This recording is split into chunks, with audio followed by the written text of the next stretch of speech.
ٹھیک ہے جاوید صاحب، یہ کہنا تو غلط نہ ہوگا کہ یہ اتحادی مشکل وقت کے ساتھی تھے اور عمران خان کو مشکل صورتحال میں ان کا سہارا ملا، لیکن اب یہی اتحادی عمران خان پر تنقید کر رہے ہیں کہ آپ کو پہلے بھی سمجھایا تھا نہیں کرنا تھا یہ، لیکن اب کیا ہو سکتا ہے؟ دیکھو، اگر آپ اس کو تنقید سمجھتے ہو تو میں سرپرائز ہوں. یہ تنقید نہیں ہے، یہ انہوں نے ان کا اپنا وہ جو ویو پوائنٹ تھا جو پہلے تھا وہ اب بھی ان کا اسی کا اظہار کیا ہے. لیکن آپ کو ایک بات یہ ذہن میں رکھنی چاہیے، عمران خان کا فیصلہ جو بھی تھا اس کے پیچھے ان کی پارٹی اور یہ سارے اتحادی کھڑے ہیں.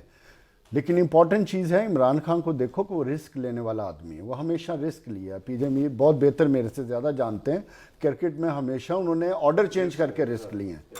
ہمیشہ ہی بلیوز ان اٹ، ان کو اپنے آپ پر اتنا اعتماد ہے اسی بات کا، اور یہی وہ ڈر خوف ہے جس کو آج وہ لے کر جو حکومت ہے پی ڈی ایم کی حکومت اس کو نیچا دکھانے کے چکر میں ہے.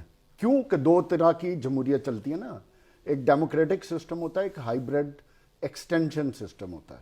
پہلے اگر ہائیبریڈ سسٹم تھا تو اب ہائیبریڈ کی ایکسٹینشن چل رہی ہے، اور جمہوری انداز میں جمہوری سوچ ہوتی ہے، مل بیٹھ کے چلنے کے طریقہ کار وضع کیے جاتے ہیں.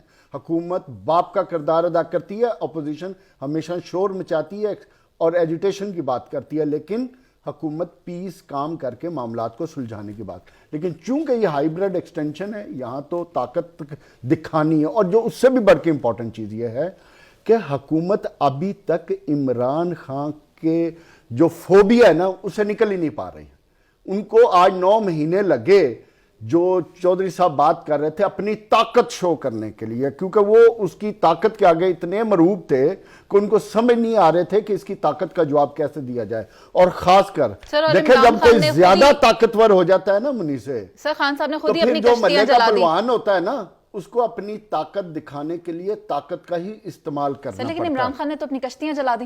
کیا فرق پڑتا ہے؟ سیاست ہے نا، سیاست ہے. عمران خان کا پہلے دن سے ایک ویو پوائنٹ ہے، اس نے اس میں تو کم از کم یو ٹرن نہیں لیا.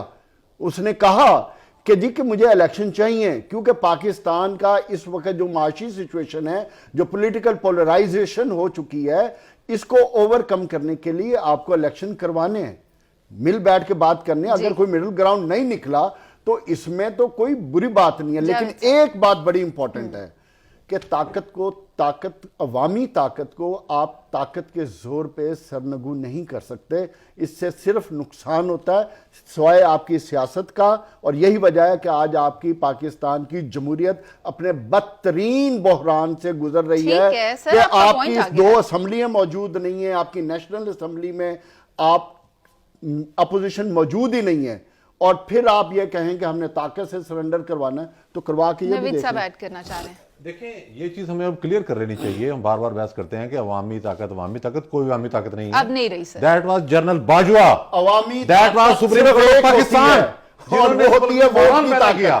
یہ بحران پلاننگ سے پیدا کیا گیا. اگر چودھری صاحب یہ سمجھتے ہیں اتحادی حکومت نے اترتے گرفتار کر رہے ہیں، بدماشی کی سیاست عوام کریں گے، ایجیٹیشن کریں گے، میں اس کو نہیں مانتا. میں جاوید صاحب میں یہ بات نہیں کہہ رہی ہوں، یہ بات آن ریکارڈ ہے. چیئرمین ایف پی آر کہہ رہے ہیں کہ پاکستان کی معاشی صورتحال بہت نازک ہے. اور اگر میں مفتاح اسماعیل کی ہی بات کروں تو وہ یہ بات کہہ رہے ہیں کہ اسحاق ڈار نے پاکستان کو آئی ایم ایف کے بغیر چلانے کی کوشش کی، جس کی وجہ سے ملکی معیشت کا یہ حال ہوا ہے.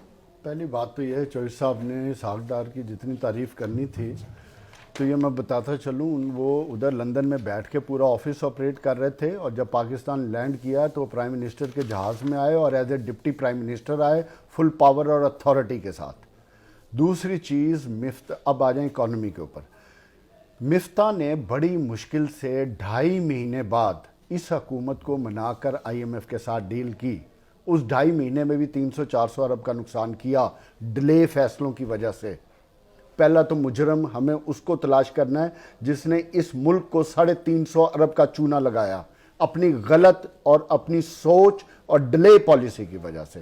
انہوں نے ٹریک پہ چڑھا کر آئی ایم ایف کے ساتھ ڈیل کر لی، جو مہنگائی ہونی تھی وہ ایک دفعہ ہو گئی.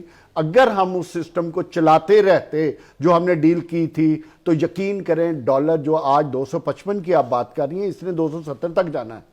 یہ ڈالر کبھی بھی 230 اور 35 سے اوپر نہ جاتا اگر ہم اس پالیسی. چودھری صاحب ایک سیکنڈ، میں نے کہا 270 میں چلا گیا ہے. ہاں نہیں، وہ اوپن مارکیٹ ہے، اوپن مارکیٹ میں اوپن میں تو چاہیے. دوسری بات یہ ہے کہ ڈار صاحب آئے